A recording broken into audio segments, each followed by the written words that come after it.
Salut tout le monde, voici une vidéo pour vous montrer comment utiliser l'utilitaire de diagnostic de la mémoire qui est disponible sur Windows 10 et 11. Donc c'est un utilitaire de type memtest qui va en fait tester la mémoire de l'ordinateur et plus particulièrement les écritures et lectures, le but étant de vérifier qu'il n'y a aucune corruption lors de l'écriture dans les zones de mémoire et la lecture des données qui peut résulter d'un problème matériel sur les barrettes de mémoire. Et quand cela arrive, ça occasionne de très gros problèmes de fonctionnement de l'ordinateur puisque les données qui seront lues par les applications par l'OS seront corrompues et ça va provoquer, dans le meilleur des cas, des lenteurs des applications et du système, des plantages des applications. Vous avez en général des messages du type le nom de l'application.exe a rencontré un problème et doit fermer, ou elle peut tout simplement se fermer. Et sinon vous pouvez aussi avoir des plantages du type écran bleu BSOD avec le stopcode, le code arrêt Memory Management. Et donc cet outil vise à vérifier que vos barrettes de mémoire n'ont pas des problèmes matériels. Donc il y a un tuto sur le site et voici une vidéo pour vous montrer comment lancer le memtest. Donc il suffit pour cela d'aller dans le menu démarrer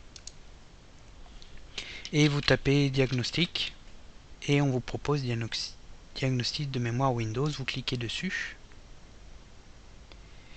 Et donc cette vérification ne se fait pas dans Windows mais dans un environnement en dehors de l'OS. Donc l'ordinateur va devoir redémarrer. Si vous avez des applications en cours de fonctionnement et des travaux en cours, il faut les enregistrer et les fermer. Et ensuite vous pouvez redémarrer maintenant pour faire le test ou le faire au prochain démarrage de l'ordinateur. Donc nous on va le faire maintenant. Donc je clique ici et donc le PC redémarre et ça va démarrer sur l'environnement de test du memtest.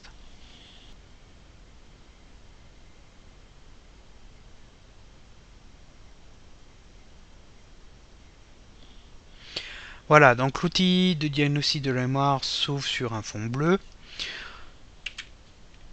Ici vous avez le test qui peut avoir plusieurs passes. Donc là on est à 1 sur 2. Vous avez le pourcentage avec la barre de progression qui vous montre l'avancement du test. Ici le statut s'il y a des problèmes qui sont détectés au niveau des barrettes de mémoire. Et on a ici comme information la touche F1 du clavier qui nous permet d'aller dans les options pour modifier les paramètres du test. Donc je vais appuyer dessus et on voit qu'on a plusieurs combinaisons de tests possibles avec deux bases, standard et étendu. Donc en standard, on vous dit que les tests qui seront effectués sont de type LROND, straight 6, etc., etc. avec le cache activé. Bon, je ne vais pas entrer dans les détails parce que là ça devient technique. Si jamais vous avez de grosses suspicions de problèmes de mémoire parce que vous avez des BSOD Memory Management et vraiment le système ne fonctionne pas correctement, je vous conseille de passer en étendu. Donc vous passez en dessous en étendu. Normalement cela désactive le cache puisqu'ici on vous dit que le cache sera désactivé, mais vous pouvez utiliser tabulation sur le clavier, donc c'est la touche à gauche de A, pour passer le cache en désactivé ici, si vous n'avez pas vu. On passe en fait le tabulation dans la deuxième partie des options.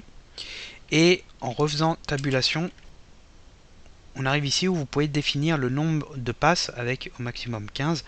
Par défaut, on est à 2 passes, donc vous pouvez augmenter cette valeur pour que les zones de mémoire, une fois qu'il est arrivé au bout, il repart à 0, vous bouclez sur le test, ce qui permet vraiment de s'assurer qu'il n'y a pas de problème. Donc mettez à 5 et vous faites F10 pour appliquer. Et on voit que les changements ici ont lieu, on est bien à 5 et on voit que le pourcentage avance cette fois-ci plus lentement puisque le cache est désactivé et les tests sont un peu plus étendus. Donc vous laissez tourner. Le test, pour qu'il soit probant, vaut mieux le laisser tourner, enfin faut que ça se passe au moins pendant 1 heure au minimum. Si vous avez la possibilité de le laisser pendant plusieurs heures, n'hésitez pas, par exemple toute la nuit. À l'issue du test, de toute façon, le PC va redémarrer sur Windows et vous pouvez l'interrompre de toute façon avec la touche échappe ici. Et les résultats du même test sont, vous pouvez les consulter dans l'observateur d'événements dans les journaux de Windows. Ce que je vais vous montrer là, puisque je vais interrompre le test.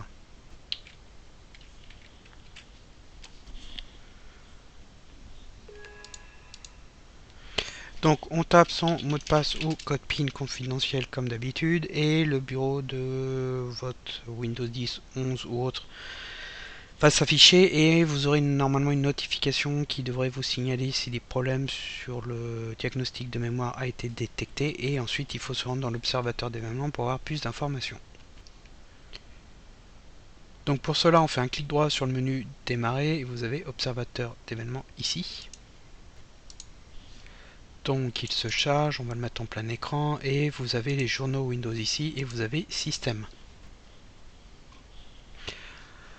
Voilà, donc les journaux système sont chargés. Vous avez en source Memory Diagnostic Results. Donc vous pouvez faire une recherche si vous ne les trouvez pas en faisant un clic droit sur système. Vous allez rechercher et puis vous copiez-coller depuis le tuto où vous tapez Memory Diagnostic Result. Ici vous avez la notification qui indique qu'aucune erreur de mémoire n'a été détectée. Comme je vous ai dit, elle a mis un peu de temps à arriver.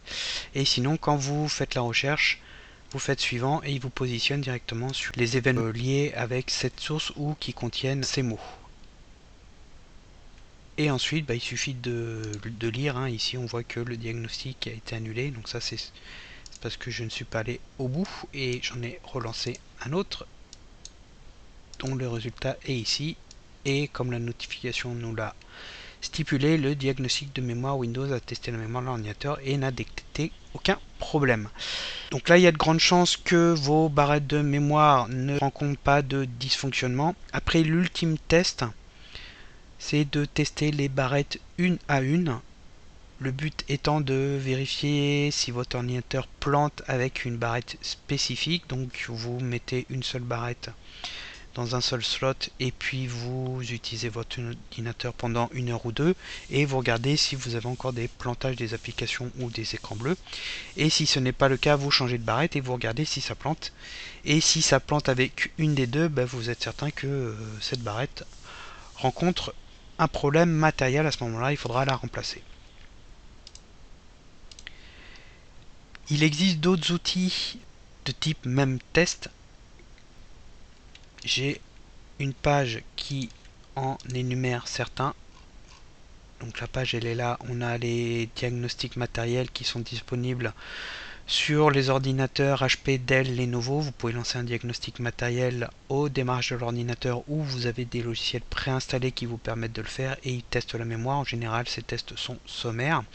Et ensuite, on a le même test 86 de Passmark qui est le plus réputé et que l'on recommande en général de démarrer, que l'on recommande en général d'utiliser, mais il n'est pas forcément le plus simple parce que en fait il faut créer une clé USB bootable. Il y a tout de même l'outil image USB qui est fourni dans le zip qui vous permet de la créer. Donc vous avez sur le tuto les explications et ensuite vous le lancez et vous avez cette page là et puis il faut se laisser guider avec ici le nombre de passes, le test effectué avec le pourcentage et son avancement, les zones de mémoire qui sont testées, les caches, etc. Et il vous indique quand il y a des erreurs avec les adresses et le total d'erreurs, et quand vous avez des erreurs, là vous êtes aussi à peu près certain que vous avez rencontré des problèmes de fonctionnement de votre ordinateur. Donc voilà, écoutez, la vidéo touche à sa fin. Comme vous pouvez le voir, l'outil de diagnostic de Windows est vraiment très simple et en étendue, je pense qu'il devrait vous trouver la plupart des dysfonctionnements. Si la vidéo vous a aidé, n'hésitez pas à la partager et à la noter avec un pouce vers le haut et à jeter un coup d'œil au tuto du site. Et je vous dis à bientôt pour d'autres vidéos.